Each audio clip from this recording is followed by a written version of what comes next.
бүгін бізде RLC circuit'in, яғни RLC тізбегін айнымалы тоқ көзіне жалғаған есептерді талайтын боламыз. Бізде есептің берілгенде былай дейді. Бізде айнымалы тоқ көзіне жалғанған және де 50 герцтік жиілікпен тербеліп жатқан және де кернеуі 220 вольтқа тең капаситор, резистор және де катушка үшеуі тізбекте жалғанған дейді. Алдымен суретін салып шықсақ, бізде суретінде былай дейді. Яғни айнымалы тоқ көзіне бізде резистор, одан кейін капаситор, яғни конденсатор және де катушка үшеуі бізде тізбекте жалғанған дейді. Бізде резистор, конденсатор және де катушка, осы үш мәні үшеуі тізбекте жалғанған. Бізде есептің берілгендерінде былай дейді. Берілгені бізде жиілігі 50 герц дейді. Және де оның кернеуі 220 дейді. Енді достар, осы жерде зер салып қарайтын болсақ, бізде жалпы өмірімізде үйдегі тоқ көздерінде байқасаңдар, мынандай нәрсе бар. Жалпы осындай үйдегі зарядкаға қоятын үйдегі қарайтын болсақ, онда бізде астында қарасаңдар 220 деп жазылған, 220 вольт деп. Ал енді осы 220 вольт негізінде шын мәнінде бұл 220 мәнді бермейді. Бұның негізгі мәнін біз былай табамыз. Бұл бізде яғни әсерлік мәні деп аталады. У әсерлік, яғни әсерлік мәні. Негізгі мәнін табу үшін бізде, яғни У максын табу үшін біз не істейміз? У максын табу үшін 220-ны бөлеміз түбірасты 2-ге. Түбірасты 2-ге бөлген кезде бізде жалпы мәні шығады. Яғни бізде о баста трансформатордан келіп жатқан кернеудің мәнін көрсетеді. Сонда бізде 220 вольтты түбірасты 2-ге бөлетін болса, оның мәнін бізде калькулятормен шығара салайық. Калькуляторда шығаратын болсақ, давайте 220-ны бөлеміз түбірасты 220-ны бөлеміз түбірасты 2-ге. Түбірасты 2-ге бөлейік. Сонда 155-те 56. Жоқ достар, қателестім, кешірім. Бізде негізі көбейту керек. Әсерлік мәнін табу үшін, яғни бұнда, яғни жалпы максимум мәнін табу үшін бізде У әсерлікті көбейтеміз түбірасты 2-ге. Сонда бізде жалпы мәні шығады. У максты табу үшін. Сонда бізде 220-ны көбейтеміз түбірасты 2-ге. Калькулятор бойынша көбейтетін болсақ, 220-ны көбейтеміз түбірасты 2-ге. Сонда бізде жуық шамамен 311-де 12 вольт шығады екен. Енді ары қарай жалғастырайық. Одан кейін бізде берілгені, сонда бізде анау әсерлік мәні болса, У макстың мәні бізде нешеге тең? У макстың мәні бізде 311-де 12 вольтке тең екен. Және де айтады, бізде резистордың мәні бар. Резистордың мәні бізде 100 омға тең. Және де катушканың мәні, катушкада Генридің мәні 0,7 Генри. Және бұл үшеуі тізбекте жалғанған. Енді бізде бірінші сұрақ былай дейді. Бірінші сұраққа келетін болсақ, бізде былай дейді. Determine the capacitance of the capacitor if the current in the circuit is the I equal to 1.34 дейді. Яғни бізде былай дейді. Жалпы capacitance, яғни конденсатордың мәнін табу керек.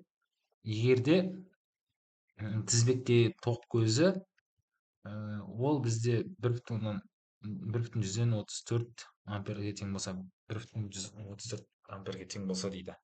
Біз бұны қалай шығарамыз? Бізде мынандай бір формула бар.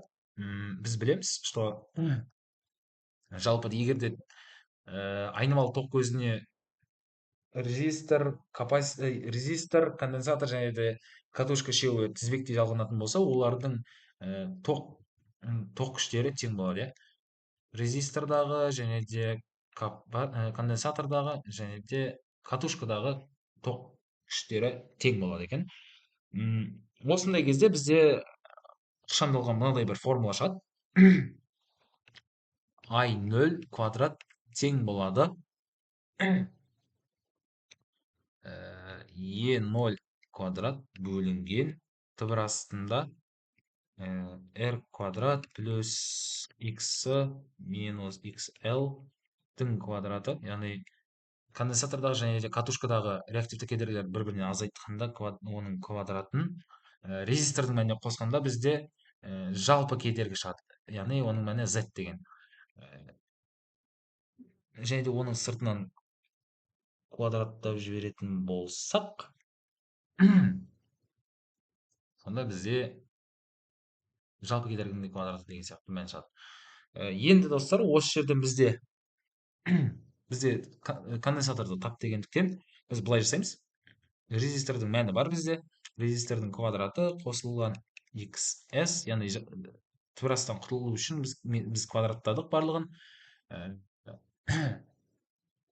Енді XS минус XL бөлінген жақсылардың квадраты бұл тең болады жалпы кернеудің квадраты бөлінген I0 квадрат. Енді ары қарай жалғастыратын болсақ, осы жерде былай жасайды. Мен R-ді мына бетке лақтырайын. R-ді кедергіні. Сонда E0 квадрат бөлінген I0 квадрат минус R квадрат. Бұл менде тең болады XS минус XL-дің квадратына. Енді достар, осы жерде мен квадратты алып тастайтын болсам, яғни квадрат түбір астына алып жіберетін болсам, мен мынандай мән шығады ғой. E0 квадрат бөлінген I0 квадрат түбір астында, жалпы түбір астында минус R квадрат. Бұл тең болады XS минус XL. Енді достар, осы жерде менде конденсатордағы реактивті кедергіні табатын формула бізде мынандай еді. 1 бөлінген омега с. Ал катушкадағы реактивті кедергінің мәнін табу үшін біз XL тең болады жай ғана L омега еді. Енді осы екі мәнді жай ғана қойып жазып тастайық. Мен ең алдымен оң жақ бетін жазып шықсам, 2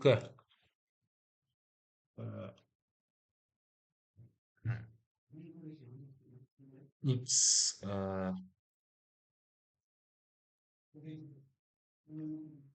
менде жазған достар, мына жерде бір қате бар сияқты. Так, бізде қате ол мына жерде сияқты.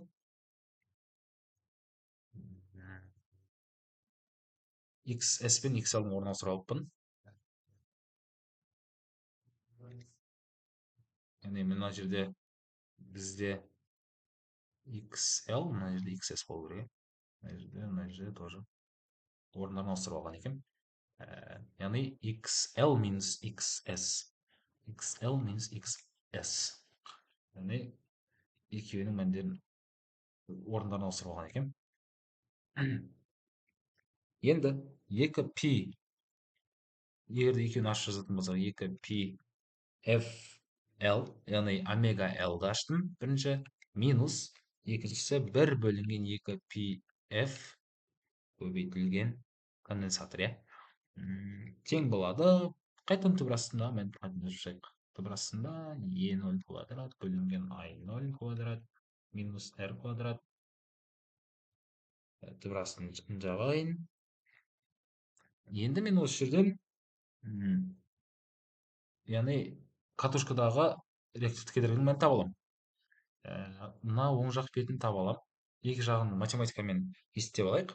Так, бізде 2π көбейтілген, бізде жиілігі, жалпы жүйенің жиілігі ол бізде 50 Гц болатын. 50-ге көбейтеміз оны. көбейтеміз l-ға. Яғни l l-дің мәні бар ғой бізде. Ол бізде 0,7-ге тең. Енді минус, дәл осының мәнін сол күйінде қалдырайын. 1 бөлінген 2 пи ф с тең болады. Оң жақ бетін есептеп алайық енді. Оң жақ бетін есептеп алатын болсақ, бізде былай болады, бізде у максимум бар. Бізде бірінші бөлігіне тауып алған. Ол бізде 311-де 12-ге тең еді. Оның квадраты бөлінген, жалпы түбірасын алайын, бөлінген i0 квадратымен де ол жүйенің, жалпы жүйенің ток күшін беріп қойған 1,34, 1,34-тің квадраты. Сонда минус, онымен қосып менде резистордың өзі бар. Резистордың өзі менде 100 омға тең, 100 омның квадраты. Енді осыны математика калькуляторға салып жіберсек, бізде былай болады. Мынаның мәні бізде 219-ды береді. Мына пока тұра тұрсын. Ал мынау бізде түбірастан шығарған кездегі мәні 130-ға тең. Енді достар, осы жерден математика бойынша 219-ды ары бетке өткізіп жіберетін болсам, минус 1 бөлінген 2 пи ф конденсатор тең болады 130 минус 219. Екі жақтан да минус шығатыны белгілі, сондықтан екі жақтан да плюс қылып жіберетін болсақ, 1 бөлінген 2 пи ф с тең болады менде 89-ға. Әрі қарай жалғастыратын болсақ, конденсаторды табу керек қой енді бізге. Конденсатор тең болады жай ғана 1 бөлінген 2 пи көбейтілген жиілік менде 50-ге тең. Көбейтемін оны 89-ға, себебі мен конденсатормен жай ғана 89-ның орнына ауыстырдым. Сонда менде конденсатордың мәні тең болады 35 көбейтілген оның минус 6 дәрежесі 40. Бұл бірінші сұрағы болатын. Бұл бірінші сұрақтың жауабы табылды. Енді бізде келесі сұрақ, бізде calculate the capacitance at which voltage resonance occurs дейді. Яғни капаситенсті табу керек. Конденсатордың қандай кернеу мәнінде, кернеудің қандай мәнінде резонанс туындайды дейді. Резонанс жалпы екінші жағдайында резонанс кезіндегі капаситор табу керек. Капаситордағы волтаж табу керек. Яғни капаситордағы кернеудің мәні. Біз оны қалай табамыз? Біз оны былай жасасақ болады. Жалпы резонанс қандай кезде болады? Резонанс дегеніміз бізде жалпы конденсатордағы және де катушкадағы реактивті кедергілердің мәндері бір-біріне тең болған кезде, демек бізде мынадай бір формула бар. Омега тең 1 бөлінген түбірасты LC. Бірақ бізде былай деген, бізде жалпы конденсаторды сұрағандықтан біз конденсатордың мәнін табуымыз керек. Біз оны былай жасасақ болады. 1 бөлінген омега квадрат L. Яғни осы бір формуладан өрнектеп алдық. Мынаны ашатын болсақ, бізде 1 бөлінген омега С тең болады омега L. Осы жерден мен конденсатор табатын болсам, 1 бөлінген омега квадрат L формуланы өрнектеп алдым. Енді бұл тең болады 1 бөлінген 4 пи квадрат көбейтілген f квадрат көбейтілген L. Енді жай ғана орындарын апарып қойсақ, сонда 1 бөлінген 4 пи квадрат көбейтілген 50-дің квадраты көбейтілген 0,7. Калькуляторға салатын болсақ, калькуляторда мән қазір есептейік. 1 бөлінген 4 0,25. Оны бөлеміз 50-ге. бұл менде 10-ның минус 4-ін береді. 10-ның минус 4, 10-ның минус 4-ін береді. Және де оны бөлетін болсам 0,7-ге ол менде береді. Так, давайте я сразу жазайын. Так, 1 бөлінген 4, 1 бөлінген 50, оны бөлемін тағы 50-ге, бөлемін. Пи квадратты мен 10 деп алсам да болады, жоқ шамамен. Тағы да 10-ға бөлем. Сонда бөлемін тағы да 0,7-ге. Сонда менде мәні болады екен. Шамамен 14-те 2, 14-те 2 микрофарад болады екен. Резонанс кезіндегі конденсатордың максимум мәні сонда 14,2 микрофарадқа тең екен. Давайте, достар, осының бірінші жауабын, яғни 35 микрофарад екенін мұнда тексеріп көрсек қалай болады? Давайте көрейік. Жалпы мұндағы конденсатордың мәнін өзгертіп көрейік. Так, бұны жасайық.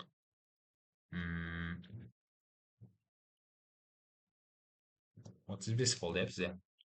Hoppa. 35 микрофарад болды ғой. Жауабын көрейік. 35 микрофарад болған болатын. Так, давайте енді формуламызға байланысты шығарған, формуламызға қарап шығардық қой. Формуламызда біз не дедік? Жалпы тізбектей болған кезде үшеуінде де ток күштерінің мәндері бірдей болады дедік, иә. Давайте тексеріп көрейік. Стопқа басайын. Біз айттық, үшеуінде де жалпы тізбектің бойында, егер де үшеуі тізбектей жалғанған болатын болса, олардың яғни ток күштерінің мәндері бірдей болады дедік, иә. Давайте соны тексеріп көрейік. Көріп тұрғандарыңыздай, иә, мінекей, яғни мәндері бірдей, иә. Сәл ғана өзгеріс, бірақ жалпы мәндері бірдей. 1,4-ке тең, иә. 1,4, кейбір жерде 1,16, бірақ бізде айтылған берілгенде былай делінген 1,34 дейді. Яғни кішкене ауытқу бар, бірақ барлығының мәндері бірдей. Қарап тұрсаңыздар. Так. Мінде мына жерде кішкене өзгеріс жасауым керек. 50 герц болу керек еді. Енді көрейік. Так. 50 герцпен тербелді. Мұндағы мәндері өзгерген жоқ. Мынау менде 0,7 генри, 35 микрофарад, және де 100 ом, иә. Көрейік. Симуляцияны тездетейік. Енді қайттан көрейік. Опа. Так, мәндерін көрейік, мәндерін. Так.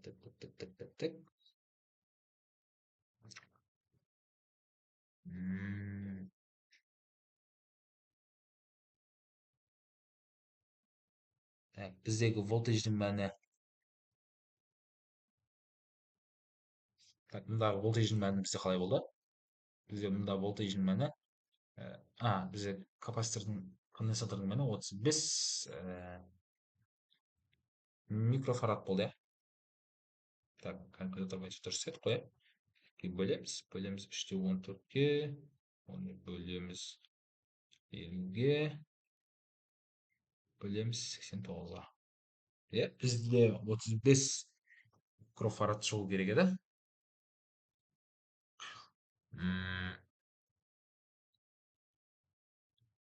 Так, көрейік. Мінекей 100 ом деп алдық. 35 микрофарад деп алдық. Енді оның ток күшін көрейік. Так, біздегі жалпы мінекей. Так, стоп басайын қайттан. Ой.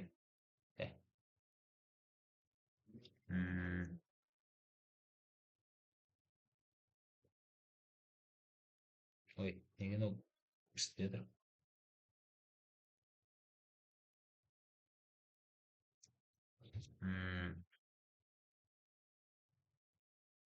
Неге бізде қате көрсетіп жатыр?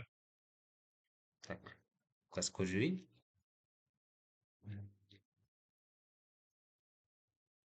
резисторда кетіп жатыр.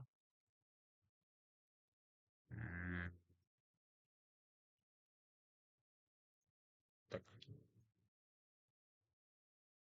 так, бізде мынаны шығардық.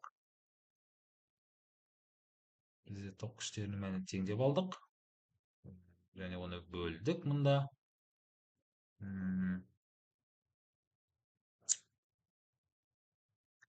1/34 деп алдық. М, Так. Иә, ой, бөлдік. Біздің математикамыз дұрыс болып тұр. Так, мұнда тізбекті көрсеңіздер болады. Жалпы мәжбүрлі тербеліс деп аталады бұл жалпы. Ә, Волтаждарына қарайтын болсақ, яғни кернеулеріне қарайтын болсақ, жалпы кернеудің формуласы бойынша бізде былай еді. Ә, Тізбектей жалғанған болатын болса олардың волтаждарының қосындысының квадраттарының қосындысының мәні жалпы кернеудің квадратының қосындысына тең болады. Оны тексеріп көрсек болады. VR квадрат қосылған VL минус VS, яғни қорытқысының квадраты. Давайте осыны тексеріп көрейік. Бізде максимум мәні, бізде қазір дәл осы тізбекті бізде былай дейді. Тізбектегі жалпы максимум мәні 173 дейді. Конденсатордағы кернеудің мәні 173 дейді. Давайте былай жасайық. Ал жалпы системадағы 311-ді береді екен. Демек, былай жасақ болады. 311-дің квадраты, 311-де 12-нің квадраты, иә? 311-де 12, яғни біз дұрыстаппыз бағанағыдай. Біз үстінде айттық, бұл бізде әсерлік мәні дедік, иә? Демек, бізде мына 220 бұл бізде үйге келіп тұрған кернеудің мәні 220, иә, бұл әсерлік мәні. Біз егер де оны түбірасты көбейтетін болсақ, 311-де 12, яғни максимум кернеуін көрсете алады. Яғни трансформатордан келіп тұрған негізгі максимум мәні осы 311-де 12 вольт. Оны мұнда көрсеңіздер болады. Максимум мәні бұл 311-де 12 вольтқа тең, иә. Источник синусоиды деген бұл менде, яғни дәл үйге келіп тұрған трансформатордан үйге келіп тұрған негізгі максимум мәні ғой кернеудің. Яғни бұл бізде дұрыс екен, иә. Әсерлік мәні түбірасты 2 көбейткен кезде біз максимум мәні алатынымыз рас. Енді бізде 311-де 12 деп алдық. Және де катушка мен конденсаторды бір-бірін азайтып квадратын алсақ болады. Катушканың мәні бізде 419-да 101. 419-да 101, немесе 409-да 10, минус конденсатордағы бізде 173-те 3, 173-те 3, енді осыны жақша сыртында квадраттасақ, және оған резистордың кернеуін қоссақ, ол бізде 190-да 57. 190-да 57. Демек, 311-де 12 квадраты. Так, енді осы математикамен шарттасайық. Так, калькуляторды ашайын. Өз жолдарыңызды есептесем. 419-да 10 азайтылған 173-те 3, және оның квадраты 60.417. И оған қосамын. Мына жерде квадраты болу керек. Оған қосамын. 190-да 57-нің квадратын. Иә? Сонда менде тең болады екен 96.734-те 50 болды. Мына бетінде 96.734-те 50 болды. 34-те 56. Ал 311-дің квадратын есептейтін болсақ, 311-дің 12-нің квадратын есептейтін болсақ, 96.795. 96.795-те 65. Демек, бұл бізде дәл келіп тұр, иә, мәндері келіп тұр. Айырмашылық кішкене ғана, яғни көп айырмашылық жоқ. 96.734. Байқасаңыздар, яғни бұлар бізде тең деген сөз, иә. Демек бізде бұл формула, бұл жалпы мәні дұрыс. Яғни физикалық тұрғыда дұрыс. Физикалық формуласы дұрыс. Енді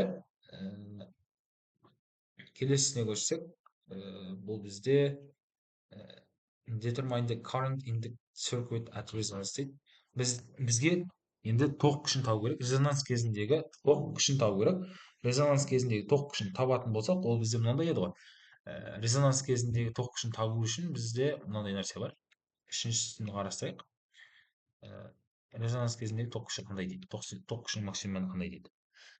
Біз білеміз, резонанс кезінде реактивті кедергілер, яғни XS пен XL тең болады, иә. Демек бізде мына бір формуладағы I0 тең E0 бөлінген түбір астындағы R квадрат қосылған XL минус XS тің квадраты, бұл бізде осы жердегі XL минус XS'іміз жойылып кетеді екен. Неге? Себебі бізде XL мен XS-тің мәндері тең ғой резонанс кезінде.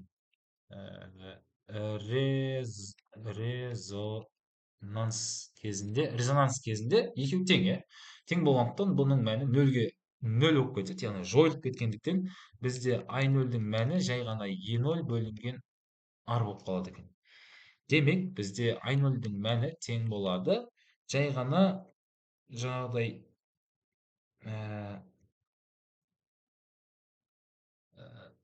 тоқ көзінің максимум мәні, ол бізде 111/12 бөлінген 100. I0 тең болады сонда 31/10/112.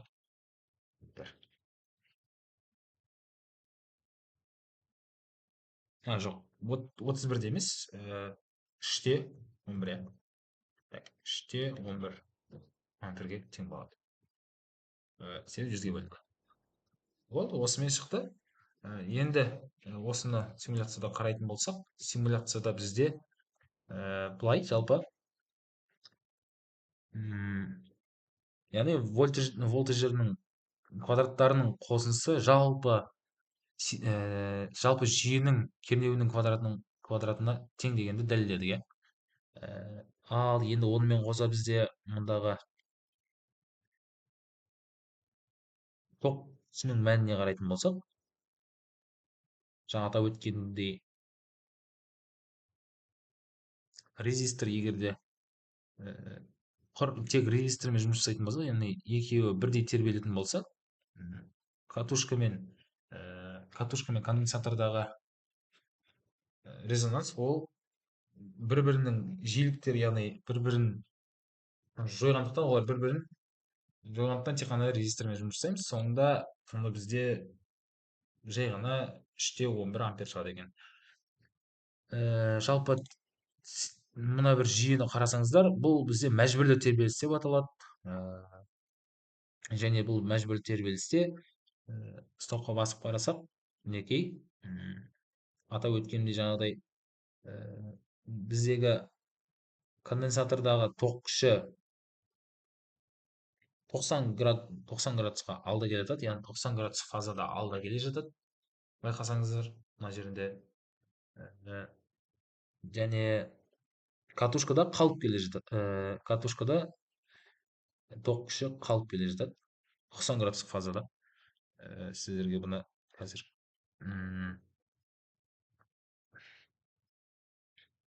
жалпы осылай тербелістері бойынша сіздерге түсінікті болды деген ойдамын. Сабақты қарағандарыңызға рахмет. Видео ұнап жатса, каналға лайк басып, тіркеліп қойуды ұмытпаңыздар. Мұндағы есіктерде сұрақтар болатын болса, комментарийге жазсаңыздар болады.